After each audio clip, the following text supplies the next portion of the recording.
Индикативный план социально-экономического развития Республики Абхазия на 2017 год основан на фактических показателях предприятий и организаций за 2015 год, а также для достоверности показателей и за 2 квартала 2016 года, отметил замминистра экономики Батал Тарба, представляя проект. Совокупный объем товаров и услуг на 2017 год запланирован в размере 88,8 миллиардов рублей, и по оценке Минэкономики страны наблюдается существенный рост. Запланирована следующая ситуация.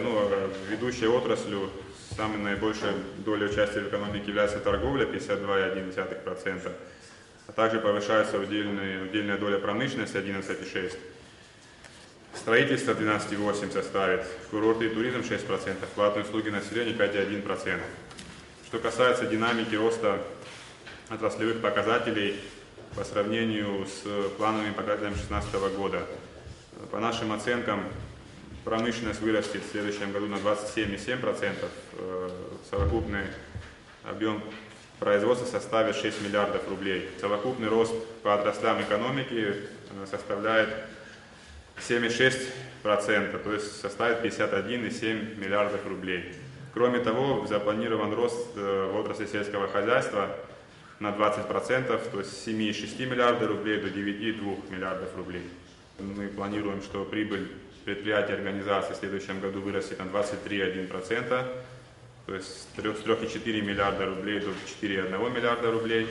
По прогнозам Минэкономики, экспорт будет превалировать над импортом, что связано в том числе и с развитием местного производства.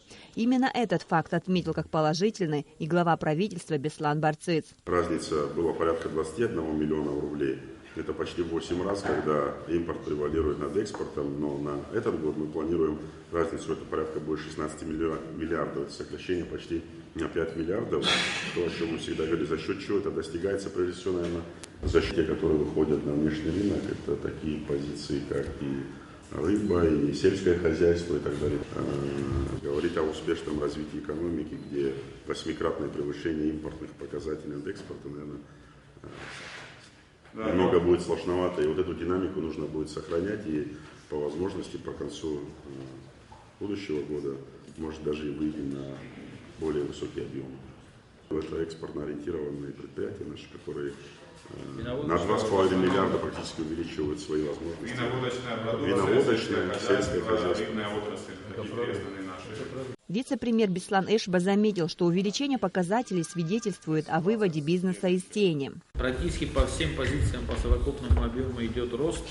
По прибыли предприятий тоже, что качественный показатель, зачем предприятия работают, и они работают, не показывают доходы и прибыль или показывают. Все-таки, когда присутствует рост, всегда можно говорить, что люди начинают показывать свои доходы, и они существенно растут. 23% роста прибыли – это хороший показатель, не каждая страна может похвастаться на самом деле. Также хороший показатель у нас по росту фонд заработной платы, более 300 миллионов рублей. Небольшое снижение есть что касается нормы прибыли по строительству. Действительно, здесь сказано было о том, что из-за того, что были введены конкурсные мероприятия по торгам, по выигрышу тех или иных подрядных работ, естественно, тогда предприятия за счет своих доходов, за счет своей прибыли начинают конкурировать, поэтому здесь доля прибыли уменьшается. В общем, картина такая, что мы по совокупному более 5 миллиардов рублей, это очень существенный рост. Индикативный план на 2017 год разработан в соответствии с законом о государственном прогнозировании и согласован с заинтересованными органами госуправления, с районными администрациями. После обсуждения члены правительства приняли индикативный план социально-экономического развития Республики Абхазия на 2017 год.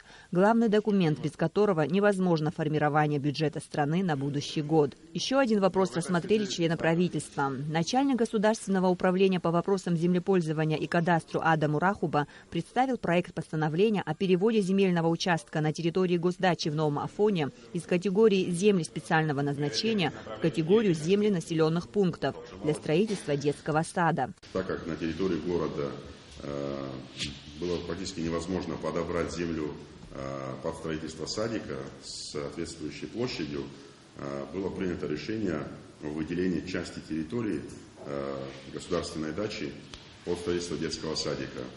Этот вопрос прошел согласование в администрации президента, в управлении государственными дачами. Члены правительства единогласно проголосовали за проект, а после того, как его одобрят и парламентарии, с начала будущего года подрядчики приступят к строительству детского сада в Новом Афоне, на которое предусмотрено по инвестпрограмме 140 миллионов рублей. Амра Амичбаста Мургошба, Абхазское телевидение.